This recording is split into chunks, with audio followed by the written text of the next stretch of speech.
لا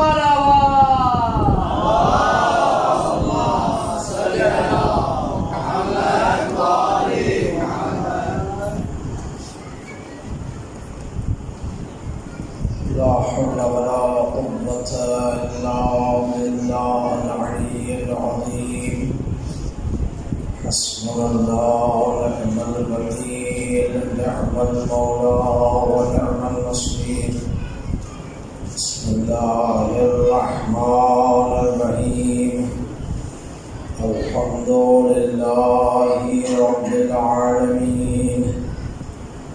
الحمد لله الذي لا يبلغ مدحته القائلون ولا يحصي نعماءه العادون ولا يؤدي حقه المجتهدون.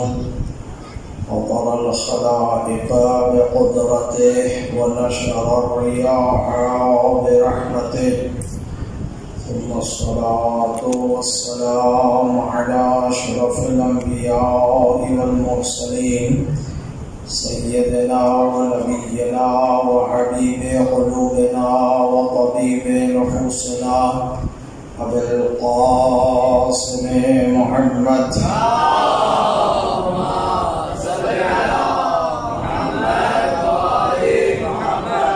وعلى أهل بيته الطيبين الطاهرين المعصومين المظلومين الذين أذهب الله عنهم الرجس وطهرهم تطهيرا.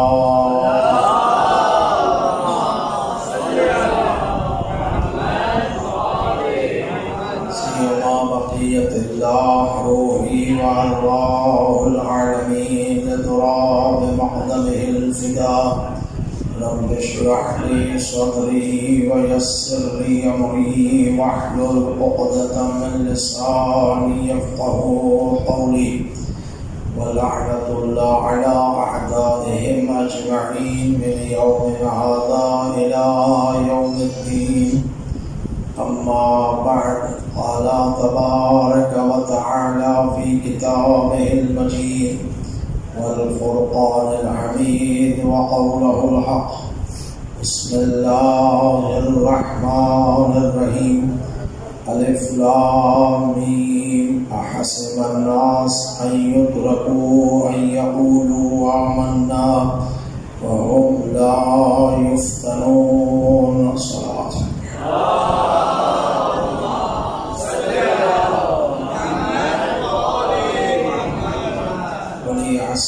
امام زمان اجر اللہ فرجہ الشریف کے ظہور میں تعجیل امام کی سلامتی، مولا کی خوشنودی حاصل کرنے کے لیے عزاداری سید الشہداء و اصحاب الشہداء کیا پرسہ امام زمان اجر اللہ فرجہ الشریف کی خدمت میں پیش کرنے کے لیے مل کر بآواز بلند صلوات پڑھیں.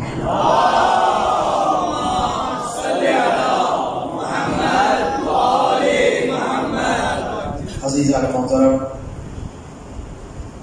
آپ کی خدمت میں سورہ عنکبوت کی ان آیات کی تلاوت کا شرف حاصل ہوتا ہے. ابتدائی آیات ہیں قرآن مجید کی، جس میں پروردگار عالم ارشاد فرما رہا ہے کہ آیا تم یہ گمان کرتے ہو کہ ہم تمہیں چھوڑ دیں گے فقط اس ادعا پر کہ تم کہو کہ ہم ایمان لائیں، اور تمہیں آزمائش میں نہیں ڈالیں گے، تمہارا امتحان نہیں لیں گے، جبکہ یہ ہماری سنت ہے کہ ہم اس سے پہلے بھی اقوام کے اور انبیاء کی قوموں کے امتحان لیتے رہتے ہیں. تو اسی آیات کے ذیل میں الحمدللہ اب تک گفتگو کرنے کی کوشش کی ہے، اور امید ہے جو باتیں آپ کی خدمت میں بیان کی ہیں یقیناً آپ کے لیے مفید ہوگی، اور کچھ نہ کچھ ضرور قلوب آل محمد علیہ السلام سے مستفیض بھی ہوئے ہوں گے، اور اپنے قلوب کو منور بھی فرمایا ہوگا انشاءاللہ. گفتگو ہماری یہاں پر پہنچی کہ اللہ نے انبیاء کرام سے امتحان لیا ہے، اور عرض کیا آپ کی خدمت میں کہ جس کا جتنا بڑا مقام ہوتا ہے، جتنا بڑا درجہ ہوتا ہے، امتحان بھی ویسا ہی سخت ہوتا ہے۔ انبیاء علیہ السلام کا امتحان لیا، ان انبیاء میں سے جن کی درجات کو زیادہ رکھنا تھا، اولو العزم بنانا تھا، ان کا امتحان دوسرے انبیاء سے زیادہ سخت لیا۔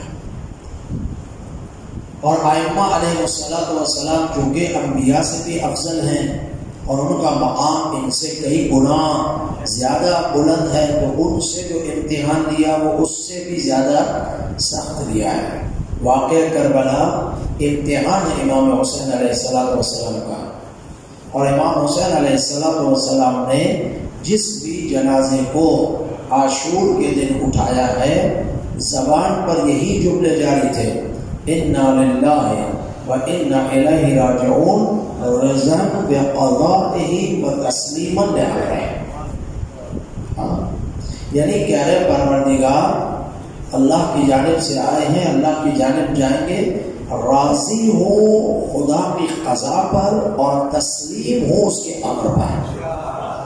جس بھی جنازے کو اٹھایا، جوان کا جنازہ ہے، بچے کا جنازہ ہے، اپنے اوپر آنے والی تمام مصیبتیں ہیں، یہی جملہ امام حسین علیہ السلام ایسا جنازہ ہے۔ حضرت علی اصغر کا جنازہ اٹھایا، خیمے تک جا رہے ہیں، واپس آ رہے ہیں، 7 مرتبہ یہی جملے تھے، رضا بقضائہ وتسلیما لامرہ۔ یعنی پروردگار جو تو مجھ سے امتحان لے رہا ہے، میں ہر منزل پر تسلیم ہوں تیرے سامنے۔ حضرت زینب کبریٰ سلام اللہ علیہا سے حسین ابن علی علیہ السلام کے بعد جو امتحان لیا گیا، خاص امتحان، بازاروں میں جانا، درباروں میں جانا، خطبے دینا، زندان شام میں جانا، یہ سارے امتحان ہے نا سیدہ زینب سلام اللہ علیہ۔ لیکن آپ بتائیں، شہزادی نے اس امتحان میں کہیں بھی خداوند متعال سے شکوہ کیا؟ نہیں کیا نا، کبھی بھی شکوہ نہیں کیا۔ یہاں تک کہ یزید لعنت اللہ علیہ ایک مرتبہ جناب زینب سے مخاطب ہوتا ہے اور کہتا ہے کہ اے علی کی بیٹی، دیکھو اللہ نے تمہیں نعوذ باللہ کس طرح بازاروں میں رسوا کیا اور تمہارے بھائی کو اور دوسروں کو شہید کیا، اور وہ اس نے اللہ پہ ڈالا۔ تو بی بی زینب سلام اللہ علیہا نے ایک جملہ کہا، یہ جملہ کہہ کر اپنی امتحان کی کامیابی اور آزمائش کی کامیابی کا اعلان فرمایا۔ جب وہ یزید ملعون سیدہ زینب سلام اللہ علیہا سے ایسے مخاطب ہوا تو شہزادی نے فرمایا، ما رأیت الا جمیلا، میں نے کچھ بھی نہیں دیکھا الا جمیل، فقط حسن دیکھا ہے، اچھائیاں دیکھی ہیں۔ حضرت عباس، امام حسین، علی اکبر، شہداء، اسیری، یہ سارے مناظر مصیبت کے سیدہ زینب نے دیکھے، لیکن جملہ کیا ہے؟ ما رأیت الا جمیلا۔ چونکہ یہ امتحان الہی ہے اور ہر چیز راہ خدا میں دی جا رہی ہے، سبیل پروردگار میں ہے، تو پھر ہر چیز جو راہ خدا میں ہو تو اس کا مقام بلند ہوتا ہے۔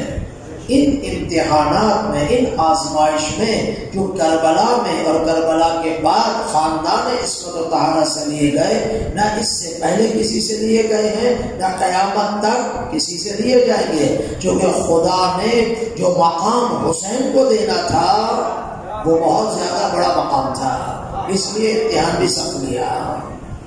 ٹھیک ہے عزیزان محترم، تو یہ منازل ہیں، ان منازل سے گزرنا ہے۔ تو یہاں تک ہم نے آپ کی خدمت میں گفتگو کی اور ہم پہنچے تھے حضرت یوسف پر، ہماری گفتگو ہو رہی تھی، اور حضرت یوسف کے 2 امتحان کا تذکرہ قرآن مجید میں جو بیان کیا گیا ہے میں نے آپ کی خدمت میں عرض کیا تھا۔ ایسے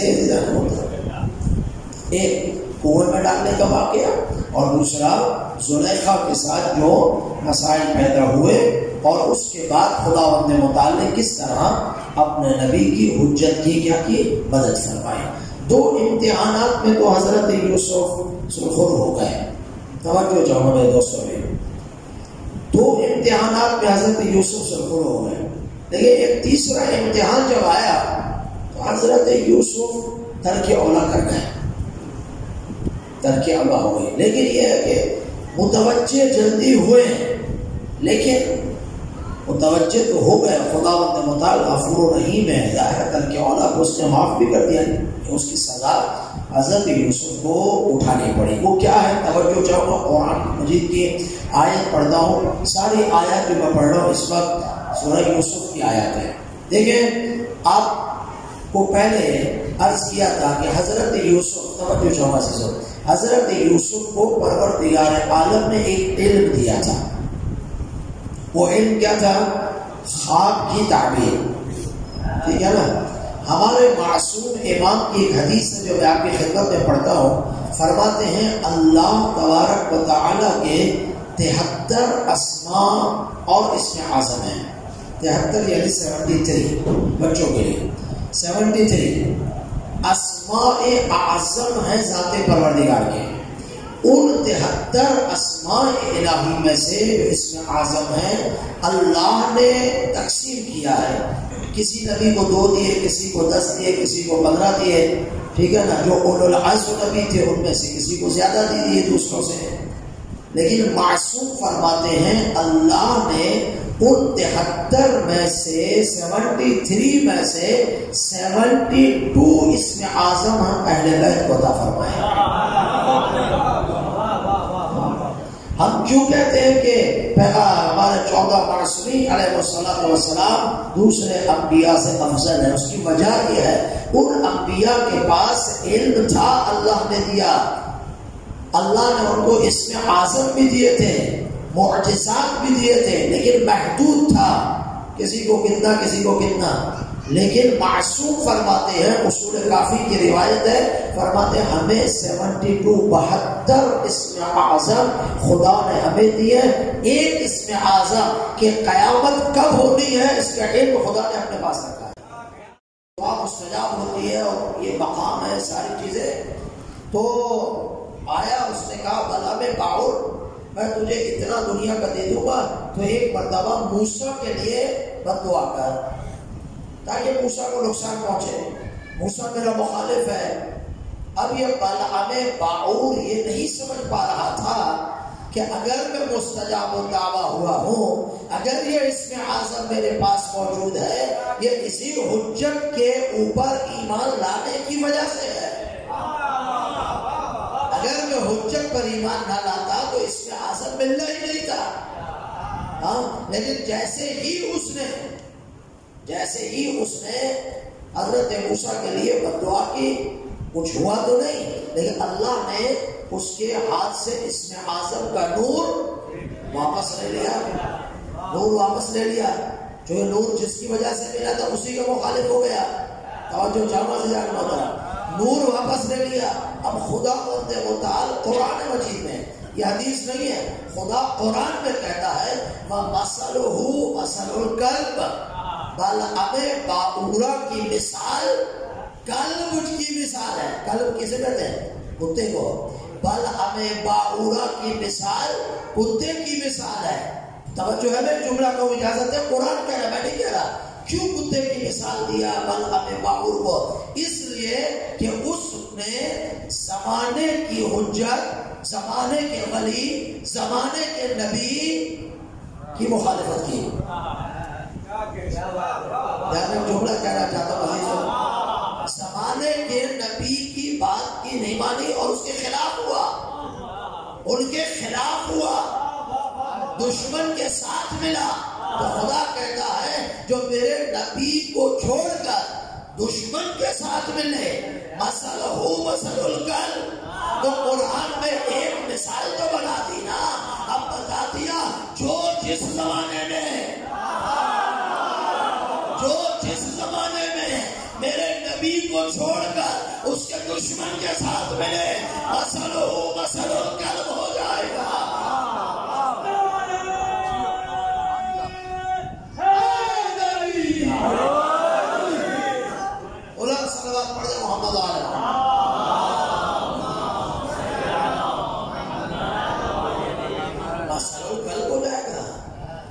مثال ہو جائے گی اس کی. یہاں تو کہنے کا مقصد یہ ہے ہے کہ استعاذت خدا تقسیم کرتا ہے لیکن دیکھ کر، اور ہمیں تو اس نے اور فرمایا ہمیں تو اس نے دینا نہیں ہے.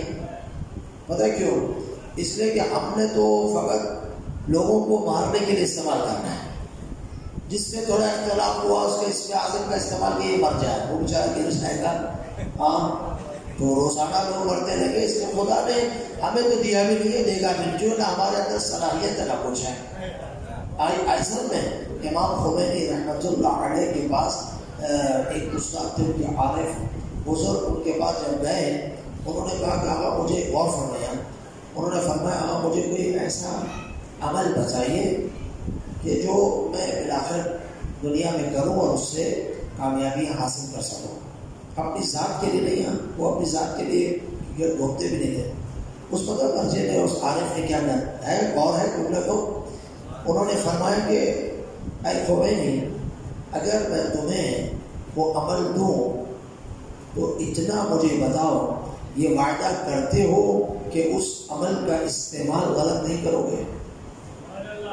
اگر میں تمہیں عمل دوں تو ایسا عمل ہے کہ جو پہاڑ کو اپنی جگہ سے ہلا دے. اس بزرگ کے پاس تھا، اس بزرگ کے پاس تھا.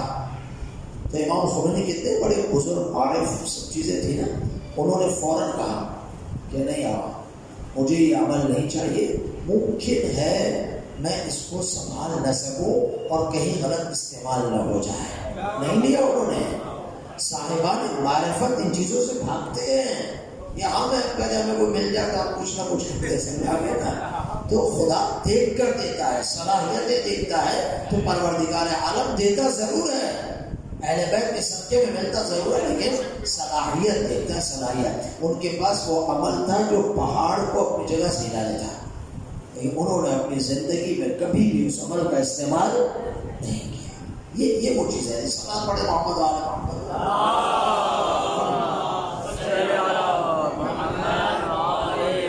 تو کہنے کا مقصد یہ ہے کہ جتنا بڑا عہدہ ہوگا اتنے اختیار. اب یوسف نبی کے پاس کیا تھا کہ وہ خواب کی تعبیر جانتے تھے، ایسے ہی نا.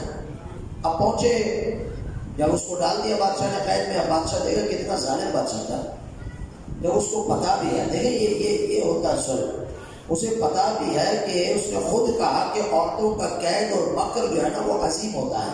جب اس بچے نے گواہی بھی دے دی لیکن اس کے باوجود بھی بادشاہ تھا، اس نے زلیخا کی بات مانی اور یوسف کو قید میں ڈال دیا.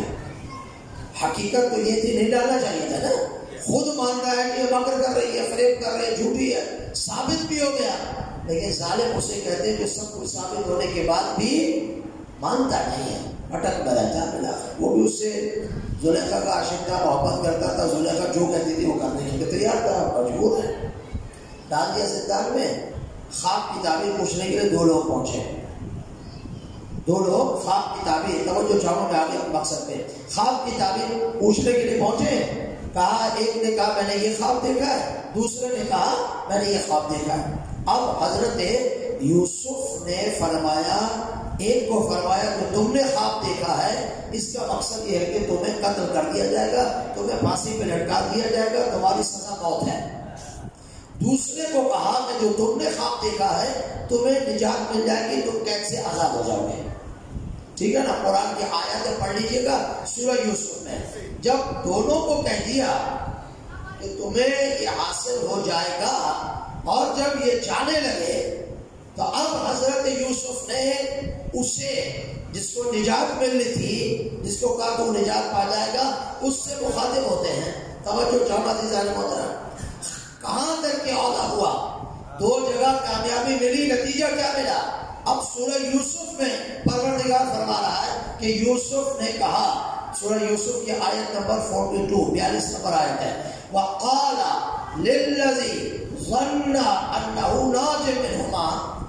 حضرت یوسف نے اسے کہ جو گمان تھا کہ یہ اب نجات پا جائے گا، قید سے آزاد ہو جائے گا، اسے کیا کہا؟ توجہ چاہوں، اسے کہا اذکرنی عند ربک. یہاں رب یعنی بادشاہ لغوی معنی میں، لغت کے معنی میں. رب مشہور خدا کو کہتے ہیں نا، یہاں رب یعنی وہ بادشاہ. جو اس وقت اس کو عرب میں لغت میں عربی زبان کی لغت میں رب کہتے ہیں. تم جب جاؤ تو اپنے رب یعنی یہ بادشاہ جو ہے اس کے سامنے مجھے بھولنا نہیں. اور جو جاؤ گا یہ سارے بات یہ امتحان ہے, یہ امتحان ہے. تم جب جاؤ مجھے بھولنا نہیں اس کے سامنے. اچھا اب یہ تو اس نے کہا ٹھیک ہے میں نہیں بھولوں گا, امتحان پروردگار ہے. اب حضرت یوسف نے کہہ دیا, وہ بندہ چلا وہاں پہنچا, اس کو نجات ملی. خدا قرآن میں کہہ رہا فَأَنْسَاهُ الشَّيْطَانُ ذِكْرَ رَبِّهِ, شیطان نے اس شخص کو بھلا دیا کہ وہ یوسف کا تذکرہ اپنے بادشاہ کے سامنے کرے. بادشاہ کے سامنے جو ذکر کرنا تھا وہ کیا ہوا, بھول گیا. اب بتائیے یوسف نے ترک اولا کیا ہے نہیں کیا؟ توجہ جاؤ, ترک اولا یہ تھا کہ اے یوسف کنویں سے نجات میں نے دی,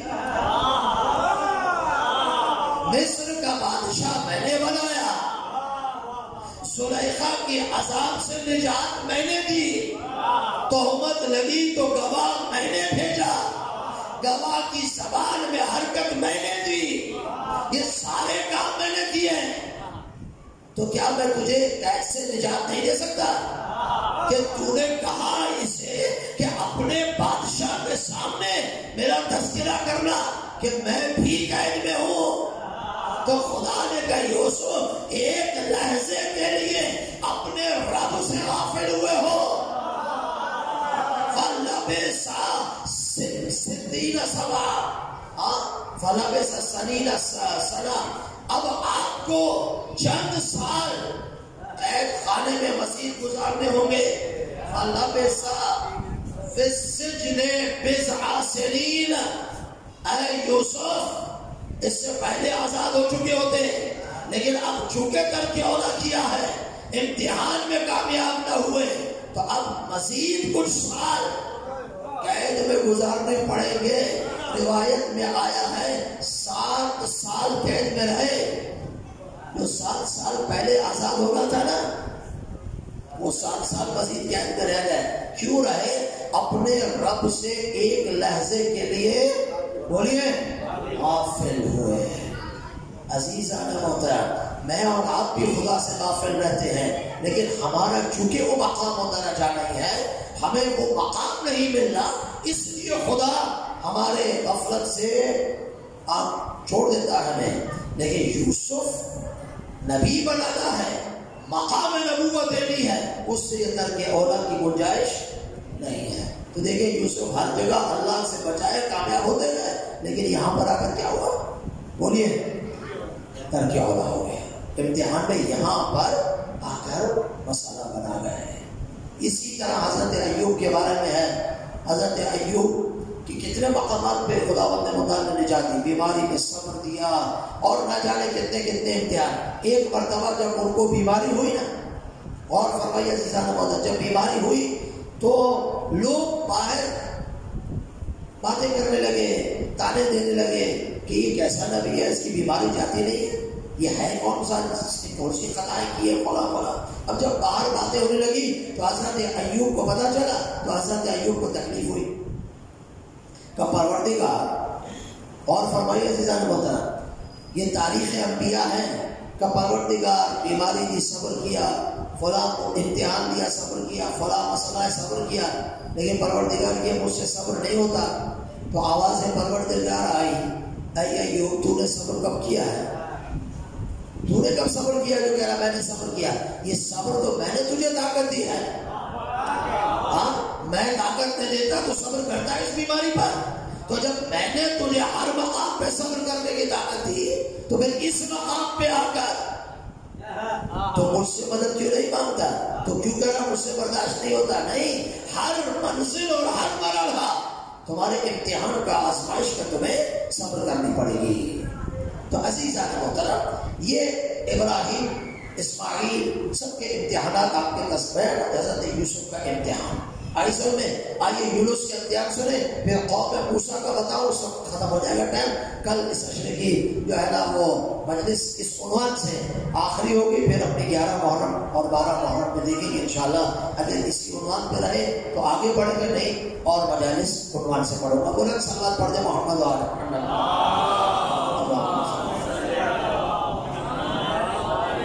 پوری توجہ جامع عزیزانہ سمجھانا چاہ رہا ہوں کہ امتحان ہو سکتا ہے. حضرت یونس کا امتحان لیا گیا. حضرت یونس نے لوگوں کو سمجھایا، دیکھو بھائی یہ ایمان لے آؤ، یہ کرو، اللہ کا پیغام سنو، میں اللہ کا نبی ہوں. لیکن لوگ کہاں مانتے ہیں؟ آج بھی کتنا بھی کہو بھائی نماز وقت پہ پڑھ لو، یہ کر لو، برائی سے بچو، ماؤں بہنوں کو کہتے ہیں حجاب اسلامی کا خیال کرو، پردہ کرو، سیدہ کا صحیح قمیص بنو، مجالس کرو، لیکن وقت کے نماز کے وقت پہ مجالس برپا مت کرو. پہلے نماز پڑھ لو، یا پہلے مجلس ہو جائے تو وقت پہ ختم کرو، نماز پڑھو. یہ ساری چیزیں بتاتے رہتے ہیں نا، لیکن عمل تو تقریباً نہیں ہوتا. انشاءاللہ ہوتا ہوگا کہیں. اب اتنے انسان بیان کر سکتا ہے نا، کتنی بھی روایت سخت بیان کرو، یہ کہتا نہیں یہ مولانا لوگ ویسے ہمیں ڈراتے ہیں. بھائی ہمیں ڈرانے کی ضرورت کیا ہے میرے جان آپ سب کو؟ ہم تو آپ کو ہمیشہ ولایت اہل بیت سے منور کرتے ہیں اور آپ کو امید دلاتے ہیں کہ بخشش کا ذریعہ آل محمد علیہ السلام. لیکن اہل بیت کے بھی کچھ پیغامات ہیں نا. ہم اہل بیت سے بہت کچھ چاہتے ہیں کہ اہل بیت ہماری فوراً سن لیں، دعا سن لیں، ہمارے اولاد کی دعا مانگے ہو جائے، یہ مشکل حل ہو جائے. جب بھی ہم علی کو پکارے تو علی ہماری سن لیں، امام صادق کو پکارے ہماری فوراً سن لیں. تو جب ہماری یہ خواہش ہے کہ اہل بیت فوراً ہماری سنیں، تو پھر ان کی بھی کوئی خواہش ہے یا نہیں؟ علی بھی ہم سے کچھ چاہتے ہیں یا نہیں؟ امام صادق بھی ہم سے چاہتے ہیں یا نہیں؟ کہ شیعو ہم تو تمہاری ہر جگہ مدد کرتے ہیں، تو تم تو ہماری کوئی بات سن لو، تم تو ہماری کوئی بات مان لو. ہم یہ کہتے ہیں تو کہتے ہیں ہاں ٹھیک ہے اللہ غفور الرحیم ہے، اس میں شک نہیں ہے. لیکن کہنے کا مقصد ہے یہ زمانے سے چلتا آ رہا ہے. عزیزان محترم، حضرت یونس نے بہت سمجھایا، نہیں مانے. حضرت یونس نے کہا دیکھو اللہ کا عذاب آنے والا ہے، میں تم سے درمیان سے جا رہا ہوں، ایسا نہ ہو کہ عذاب آئے اور میں اس عذاب میں گرفتار ہو جاؤں. ایک مرتبہ حضرت یونس سے نکل رہا ہے، توجہ جامع جانا، اتنے میں ایک عالم آیا. کون آیا؟ عالم آیا. عالم کہتے اسے ہیں جو لوگوں کو محفوظ کرے، جو لوگوں کو ظلمت سے نکال کے نور کی طرف لے جائے، اسے عالم کہتے ہیں نا. ہر شخص عالم نہیں ہے، ہر شخص عالم کہلانے کے بولیے لائق نہیں ہے. آپ چاہے کتنا بھی کسی کو القاب دے دیں، القابات دینے سے کوئی علامہ یا عالم دہر یا کچھ ہوتا نہیں ہے. عزیزان آپ درویش آدمی جس کو چاہیں القابات دے دیں. آپ کے یہاں فیکٹری لگی ہوئی ہے علامہ کی اور فلاں کی فلاں کی سمجھنا، لیکن کسی زمانے میں جو ہے نا ایک مرج تقلید کو بزرگ کو علامہ کا لقب دینے لگے نا، تو اس نے کہا بابا کچھ تو امام زمانہ کے لیے بھی رکھو نا، سب ہمیں دے کے رہو گے. پورے ایران میں 2 یا 3 علامہ ہیں بس. اتنے بڑے بڑے محققین موجود ہیں، اتنے بزرگ علماء موجود ہیں. وہاں علامہ کی بلاخر کیٹیگری ہے، ہر ایک کو علامہ نہیں کہتے. علامہ حسن زادہ عمری ہے، مراجع بزرگان محققین علماء بیٹھتے ہیں اور اس وقت جو ہے نا وہ علامہ کا ایک لقب دیا جاتا ہے. سیمینار پکڑا ہوتا ہے علماء نے. ایسے میں ہمارے یہاں تو الحمدللہ جو ہے علامہ ہے. یہ سب آپ لوگوں کی وجہ سے، معذرت کے ساتھ برا تو نہیں بنا ہوتا نا، یہ سب آپ لوگوں کی وجہ سے، آپ نے سب کو خراب کیا ہے. ٹھیک ہے نا. آپ اب القابات کا کوئی جو ہے نا وہ وکیل فاطمہ زہرا، کوئی وکیل ابو طالب، کوئی وکیل فلاں وکیل، خدا کو مانو ایسے سے مان. آپ اپنے آپ کو دیکھو تو وکیل کیا ہوتا ہے؟ وکیل فاطمہ کس طرح بن؟ چار بیوی فاطمہ زہرا سلام اللہ علیہ کے حدیث بیان کرنے سے وکیل فاطمہ بن جاتا ہے. لیکن آپ جو چاہیں ماشاءاللہ اشتہار پہ جو ہے نا لگاتے ہیں. ہم تو پڑھتے رہتے، سب پکڑ لیتے. یہ قوم ہماری کب صاحب علم ہوگی، کب جاگے گی، کب کرے گی، کیا کرے گی، وہ اللہ عالم. آنے دے امام زمانہ کو انشاءاللہ. پھر جب سب کے لقب واپس لیے جائے گا پھر پتہ چلے گا کہ امام کے ساتھ رہتا کون ہے. کیونکہ آج کل تو لقب نہ ملے مولانا ناراض ہو جاتا ہے، بھائی آپ نے اشتہار لگایا، آپ نے فقط مولانا لکھ دیا، اس سے تو وہ چلتا نہیں ہے. سلوات پڑھے محمد آل محمد.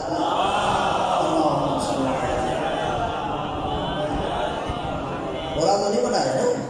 آپ انشاءاللہ ٹھیک ہو جائیں تو ساری چیزیں ٹھیک ہو جائیں گی. ہر ممبر بہتر ہو جائے گا اگر ٹرسٹیز ٹھیک ہو جائیں، عوام سننے والی اپنے آپ میں اندر تبدیلی لے آئے تو پڑھنے والا خطبہ کو ٹھیک ہو جائے گا.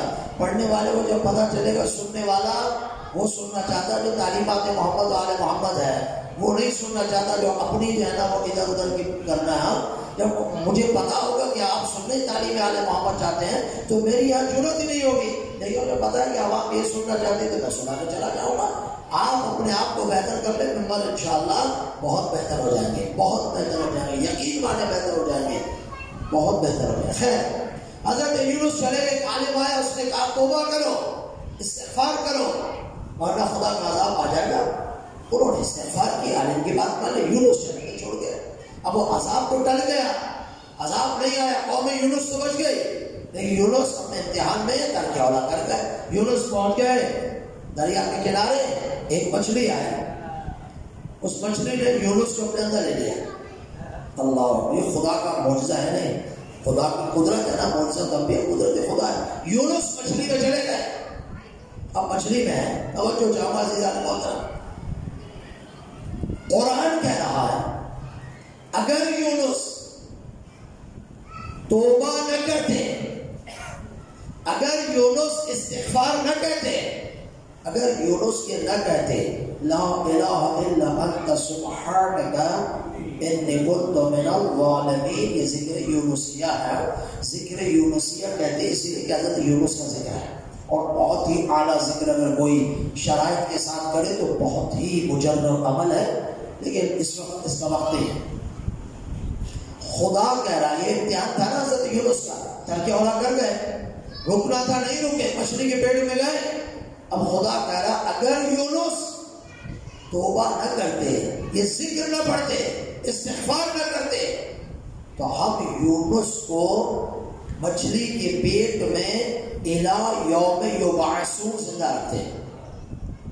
الی یوم یبعثون یعنی قیامت تک. توجہ جامع عزیزو، قیامت تک زندہ رکھتے. قرآن ہے یا نہیں؟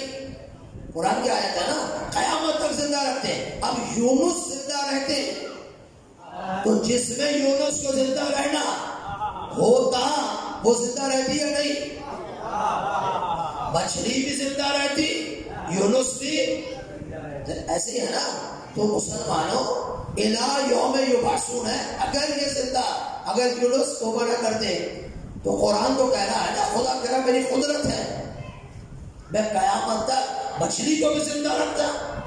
یونس کو بھی مچھلی کے پیٹ میں، باہر نہیں ہے، اندر پیٹ میں زندہ رکھتا. یونس نبی کو زندہ رکھتا.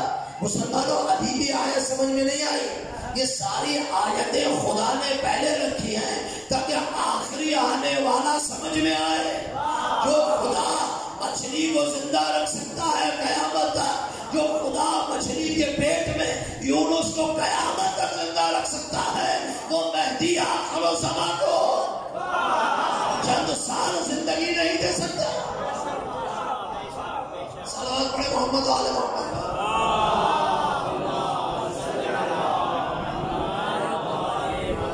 چند سال زندگی نہیں دے سکتا، چند ہزار سال زندگی نہیں دے سکتا. دیکھیں میں آج ہی پڑھ رہا تھا آیت اللہ جوادی آمولی حافظہ اللہ مرج تقلید، خوبصورت کتابیں لکھی ہیں، بہت زیادہ محقق بھی ہے، اس پر مرجع بھی ان کا رسالہ بھی ہے، بہت سے مسائل. لیکن عزیزان محترم وہ فرماتے ہیں ایک کام ہے عادت اور ایک کام ہے غیر عادت. عادت میں دیکھا جائے، عمومی دیکھا جائے 70 80 60 50 40 یہی عمر ہے. زیادہ سے زیادہ عادت کتنی عمر ہے؟ 70 75 80 سال، اس سے زیادہ نہیں ہے. فرماتے ہیں عادت کی نگاہ سے دیکھو گے تو پھر 70 80 سال صحیح ہے، اس سے زیادہ آگے نہیں ہے. لیکن یہ جو کام ہے یہ غیر عادی ہے، یہ معجزانہ طریقے سے رکھ کر خداوند نے متعلق بیان کرنا ہے. تو امام زمانہ کی عمر عادت کی نگاہ سے مت دیکھو، الہی قدرت کی نگاہ سے دیکھو. جب قدرت کی نگاہ سے دیکھو گے تو یوسف حضرت نوح نبی 2500 سال زندہ رہے. کتنے؟ 2500 سال. 950 سال تو فقط ان کی تبلیغ کا ہے. 2500 سال. ہمارے مولا کو تو 1250 سال ہوئے ابھی. کم از کم نوح نبی جتنا تو ہونے دو، پھر اعتراض کرنا، پھر ہم بتائیں گے آگے اور عمر ہو سکتا ہے یا نہیں ہو سکتا. تو عزیزان محترم، یہ یونس نبی کا امتحان. آئیے آخری نبی کا امتحان کرو، نتیجہ لو اور آپ کو دعا دو. حضرت نوح کا امتحان ہوا یا نہیں؟ بہت سارے تبلیغ میں حضرت نوح نے کام کیے. 950 سال تبلیغ کی. 10 سے 12 افراد کو اپنے صاحب ایمان بنا سکے. 950 سال. کتنے؟ 950 سال. سنو 1000 سال تقریباً ہو گیا. 1000 سے 10 سنچری میں لاؤ 12 مومن کر سکے. 12 سے 13. تو آپ کو اندازہ لگا وہ قوم کیسی ہوگی کہ اتنے عرصے میں بھی کتنے ایمان لے کر ہے. خیر جب پروردگار کے سامنے حضرت نوح تنگ آ گئے کہ ہماری بات ہی نہیں سن رہے، تو حضرت نوح تو اپنے امتحانات میں کامیاب ہوتے رہے. لیکن جب دیکھا کہ یہ لوگ نہیں مان رہے، حضرت نوح نے خدا سے فرمایا پروردگار اب تو اپنا عذاب بھیج دے. توجہ چاہوں گا زندہ رہو. پروردگار اب تو اپنا عذاب بھیج دے. دوسرے انبیاء میں ہمارے نبی میں فرق اتنا ہے. دوسرے انبیاء نے کسی نہ کسی آخری موڑ پر آ کر اپنی قوم کے لیے بد دعا ضرور کی ہے، لیکن ہمارے نبی نے کبھی بھی بد دعا نہیں کی. ہمیشہ دعا خدا اس امت کی ہدایت فرما، خدا اس ہم کبھی بھی بد دعا نہیں کی. اور ان سے زیادہ مصیبت نہیں ہے. خدا عذاب بھیج. توجہ چاہوں گا. عذاب بھیج پروردگار. خدا نے کہا ٹھیک ہے نوح تیری بات ہم مان لیتے ہیں، تم کشتی بناؤ. حضرت نوح نے کشتی بنانا شروع کی. اب کشتی ظاہر جب بنے سمندر ہونا چاہیے نا جس پر کشتی چلے. یہ تو بیا سمندر تو ہے نہیں، نہ پانی ہے، تو کشتی چلے گی کس میں؟ جب کشتی بنا رہے تھے لوگ گزرے، کہنے لگے نوح کیا آپ نعوذ باللہ پاگل ہو گئے ہیں؟ دماغ کام کر رہا ہے آپ کا؟ کیا ہوا؟ کہ کشتی بنا رہے کا بس دیکھو کیا ہوتا ہے. ابھی تو بنا رہا ہوں. تو اب پتہ چلا کہ نبی کے ذہن میں شک کرنا یہ نبی کے دور میں نہیں ہے، یہ پچھلے نبیوں کے زمانے سے چلتا آ رہا ہے. یہ وہاں سے چلتا آ رہا ہے. عزیزان محترم، نوح کی قوم نے بھی حضرت نوح کو کہا کہ آپ کا دماغ نعوذ باللہ کی کام نہیں کر رہا کہ آپ کر کیا رہے؟ نہ پانی ہے، نہ سمندر، نہ دریا، نہ نہر، کس میں چلے گی؟ ٹھیک ہے دیکھ لیتے ہیں. نوح اپنا کام کرتے ہوئے کشتی بن گئی. کہا نوح اب آواز دو کہ جو اس کشتی میں سوار ہوگا وہ بچ جائے گا، اور جو کشتی میں سوار نہیں ہوگا وہ غرق ہو جائے گا. سنا ہے نا وہاں کیا آپ نے؟ توجہ جاؤ گا زیادہ ہوگا. جو کشتی میں سوار ہوگا وہ بچ جائے گا، جو کشتی میں سوار نہیں ہوگا وہ غرق ہو جائے گا. اور نوح کو یہ کہہ دیا گیا تھا کہ نوح دیکھو، حضرت نوح نے کہا تھا پروردگار جب یہ عذاب آئے گا میرے اہل تو بچ جائیں گے نا؟ ہاں بالکل بچ جائیں گے، تیرے اہل کو بچانا میرا کام ہے. اب جب اعلان کیا تو جو صاحب ایمان تھے وہ سوار ہو گئے، اور وہ جانور اور وہ بھی بداخل آ گئے اس کشتی میں جو اس وقت تھے. لوگ بھی آ گئے جو حضرت نوح پر ایمان لے کر آئے. اب لوگ وہ دیکھ رہے تھے دشمن کہ نوح کو ہوا کیا ہے، کیا کر رہا ہے، کہاں سے آئے. جب وہ جس نے سوار، توجہ جاؤ عزیزو، جس نے سوار ہونا تھا وہ سوار ہو گیا. اب آئی آسمان سے بارش، اللہ کا عذاب شروع ہوا. آسمان سے اور زمین سے پانی نکلنے لگا. ہاں اب میں کچھ کہنا نہیں چاہتا، آپ سب سمجھ جاتے ہیں. ہاں آسمان سے اور زمین سے پانی ہی پانی تھا. عذاب الہی نازل ہوا. جو نوح کے خدا پر ایمان لے کر نہیں آئے وہ غرق ہوتے گئے. جو نوح پر ایمان لے کر آئے وہ کشتی میں، اس پانی میں کشتی تیرتی ہوئی چلی گئی. بڑے خوش ہیں کہ نوح پر اب ایمان لے آئے. اب نوح کا بیٹا چڑھ گیا اوپر چڑھ گیا. نوح کہتے رہے بابا بچے آ جا، سوار ہو جا، بچ جا. کہتے بابا میں اوپر ہوں ادھر کچھ بھی نہیں ہوا. حضرت نوح نے کہا بابا اوپر نیچے نہیں ہے، خدا کا عذاب آ رہا، نہیں مانا۔ جب بچہ غرق ہونے لگا، توجہ چاہوں گا، جب بچہ غرق ہونے لگا حضرت نوح چلائے، پروردگار تو نے کہا تھا میں اپنے میرے اہل کو بچائے گا، یہ میرا اہل میرا بیٹا غرق ہو رہا ہے، اسے بچا۔ خدا نے کہا لیس من اہلک، یہ تیرے اہل میں سے نہیں ہے۔ اب میں دیکھوں آپ کیسے دلوں سے سنتے ہیں عزیزان محترم، تو میرے اہل، یہ تیرے اہل میں سے نہیں ہے۔ پروردگار یہ میرا بیٹا ہے، کہا ہوگا لیکن تیرے اہل سے نہیں ہے۔ پروردگار کیسے؟ کہا دیکھو اس لیے اہل سے نہیں ہے، اس کا تیرے سے تعلق نہیں ہے کہ اس نے تیری بات نہیں مانی، تیری بات نہیں مانی، اور اس پہ واجب تھا تیری بات کو مانے۔ معلوم ہوا، توجہ چاہوں، معلوم ہوا جو اپنے وقت کے نبی کی بات نہ مانے، وہ خونی رشتہ رکھتے ہوئے بھی اپنا رشتہ باقی نہیں رکھ سکتا۔ تو مسلمانوں، جب نوح کا بیٹا نبی کی بات نہ مان کر بیٹے سے نکل جاتا ہے، رشتہ خونی ختم ہو جاتا ہے، تو غیر اندر آنے والا نبی کی بات نہ مان کر پیغمبر کی بس میں کیسے بیٹھ سکتا ہے؟ صلوات پڑھتے محمد و آل محمد۔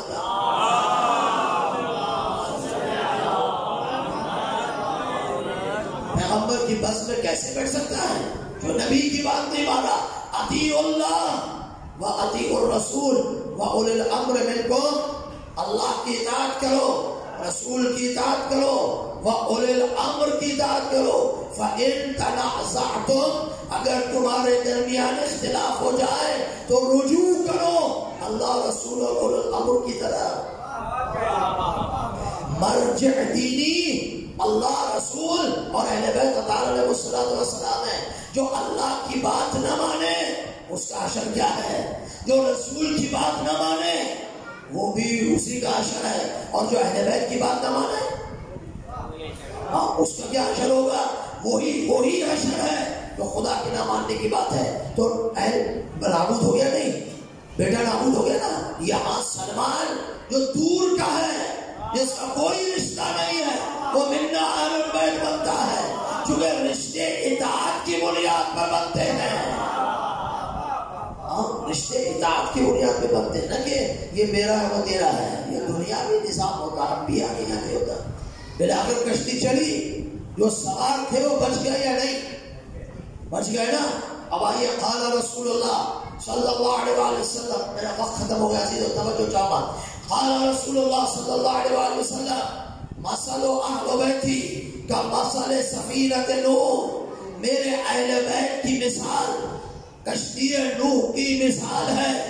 جو اس میں سوار ہوا وہ نجات پا گیا، جو اس میں نہ آیا وہ نابود ہو گیا۔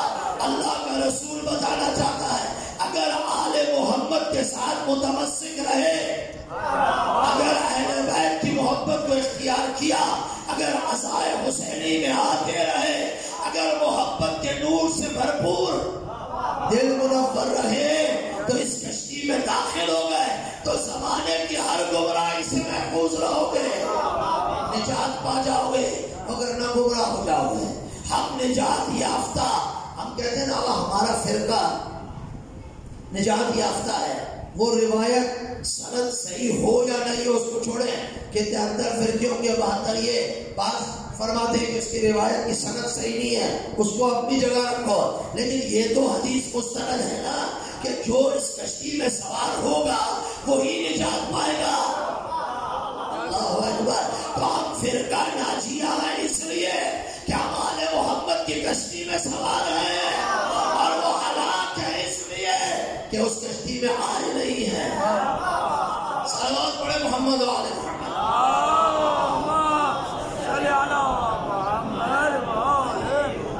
عزیزان محترم، یہ انبیاء کے امتحان، اقوام انبیاء کے امتحان، آپ حضرت نوح کی قوم کا امتحان دیکھیں۔ کل انشاءاللہ حضرت موسیٰ کی قوم کا امتحان بتا کر صاحب الزمان کے زمانے کے امتحانات کا آپ کی خدمت میں تذکرہ کروں گا، تاکہ ہمیں پتہ چلے کہ ہمارے کون سے امتحانات ہوتے ہیں۔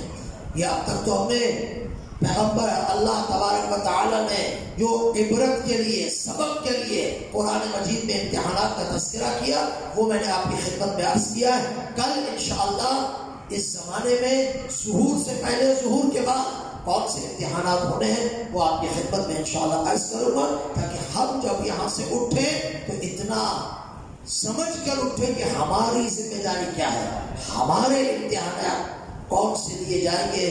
قوم امام مہدی عجل اللہ فرجہ شریف کے انشاءاللہ خدا سب پر اپنی رحمت نازل فرمائے. باب الحوائج علمدار سلام اللہ علیہ کے صدقے میں خدا آپ سب کی حاجتوں کو پورا فرمائے. عزاداری، جلوس، ماتمداری، گریہ قبول فرمائے. بلند صلوات پڑھ دیں محمد آل محمد.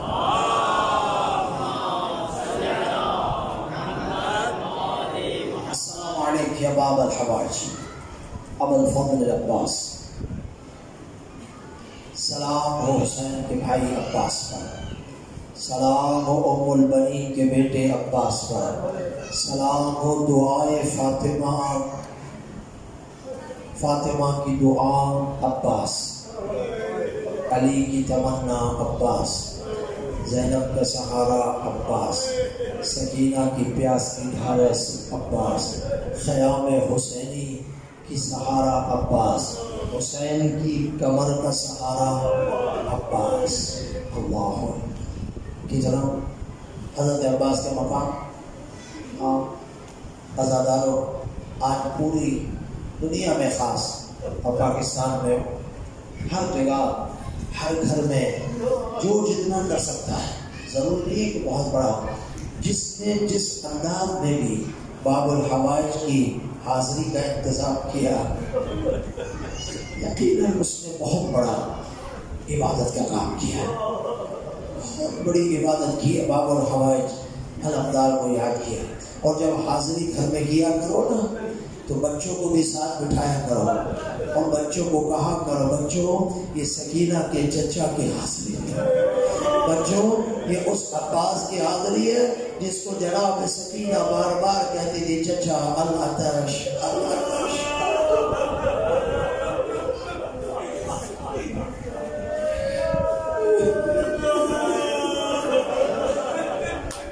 اجل و اللہ آپ سب کو حضرت عباس سلام اللہ علیہ کی خاص مدد حاصل ہو. وہ معجزہ آپ میں پڑھتے ہیں نا کہ معجزے کی کتاب جو ہے نا اس میں ایک ہی معجزہ ہے جو سند والا، باقی تو اس کی کوئی سند نہیں ہے نہ کتابوں میں ہے. حضرت عباس کا معجزہ سند والا ہے. جب مشکل پڑے نا باب الحوائج کے معجزے کی منت مانا کرو، یقین مانو، پھر گھر میں ہر شب جمعہ معجزہ سنا کرو حضرت عباس کا، اور تھوڑی بہت نیاز کا انتظام کر کے نا گھر میں ہی کھا لیا کرو. باب الحوائج کی حاضری اس معجزے میں لکھا ہے کسی نے اپنے بچے کو بیمار تھے نا اس کو خواب میں دیکھا، حضرت عباس آئے شفا کے لیے. وہ کہہ رہی ہے حضرت عباس آئے، خدا کی بارگاہ میں دعا کی، آواز ملی کہ اے رسول خدا عباس سے کہو کہ اس بچے کی شفا نہیں ہے. عباس نے جملہ کہا جاؤ حضرت رسول خدا سے کہو کہ اللہ سے کہیں کہ میرا لقب باب الحوائج واپس لے جائے، اس لیے کہ جب تک میرا لقب باب الحوائج ہے یہ لوگ میرے پاس آتے ہیں، امیدیں لے کر آتے ہیں، حاجتیں لے کر آتے ہیں، یہ کیسے میرے دروازے سے خالی ہے. آواز آئی جاؤ عباس کو بولو کیا باب الحوائج ہے، انت باب الحوائج. بچے کو شفا مل گئی. شفا ملی، پوچھا کیا ہوا، کب وہ آئے تھے، انہوں نے مجھے شفا دیا، کیسے تھے، کہا ان کے بازو نہیں تھے، بازو کے بغیر تھے. پہچان والا باب الحوائج کی ہے.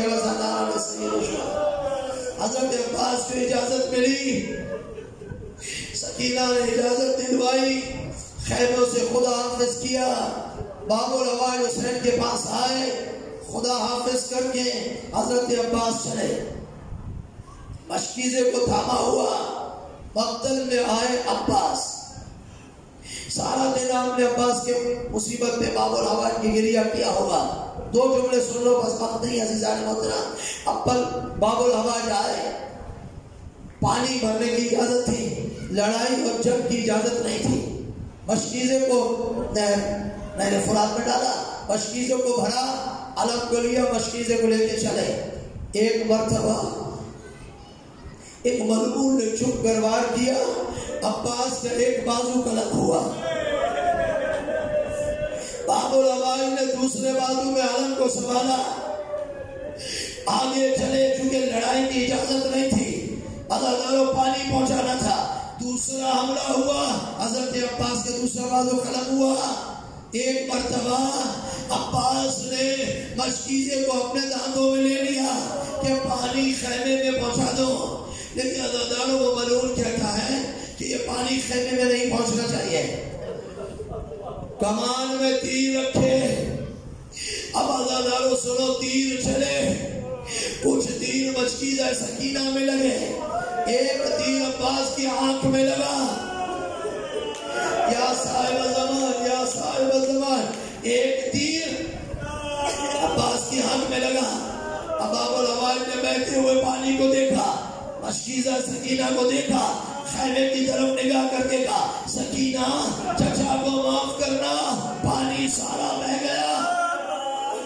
یہ کہہ کر گھوڑے کا رخ موڑ لیا کہ اب خیمے میں نہیں جانا، لیکن آنکھ میں تیر ہے، نکالنا چاہتے ہیں، بازو نہیں ہے۔ سنو عزیزو، ایک مرتبہ گھٹنوں کے ذریعے سے اپنے تیر کو نکالنا چاہا، بس جیسے ہی تیر نکالنے کے لیے جھکے تھے، ایک مرتبہ ملعون نے کمر پہ زور سے مارا۔ باب الحمائل گھوڑے پہ سنبھل نہ سکے، گھوڑے سے زمین پر آئے۔ امام زمانہ فرماتے ہیں، سلام الشہید پر، جو گھوڑے سے زمین پر آیا اس کے بازو ساتھ نہ تھے۔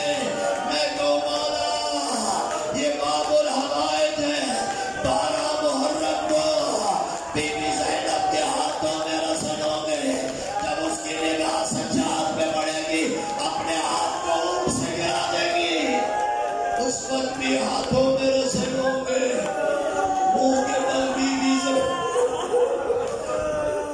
جیسے ہی گھوڑے سے زمین پر آئے، عباس نے کہا، السلام علیکم یا ابا عبداللہ، مولا سلام۔ حسین نے کمر کو پکڑ کے کہا، لان ان کا سرداری، میری کمر ٹوٹ گئی، بس ایک جملہ سنو، دعا دو۔ حسین عباس کے پاس پہنچے، سر زانوں پہ رکھا، فرمایا، عباس کو وصیت کہ مولا آپ میں خون ہے، آپ کی زیارت کرنا چاہتا ہوں، یہ خون صاف کیجئے۔ خون صاف ہوا، آنکھ کھلی، حسین کی زیارت کی۔ کا دوسری وصیت کا خیمے میں میرا جرمہ بدن نہ لے جانا، مجھے سکینہ سے شرم آتی ہے۔ بس میں نے ممبر چھوڑا، باب الحوائل آپ کو میرا اور پوری قوم و ملت کا سلام، مولا اپنے زری کے پاس بلائیے، باب الحوائل اپنی زیارت کروائیے۔ ایک مرتبہ حسین نے فرمایا، عباس میری بھی ایک بات سن لے،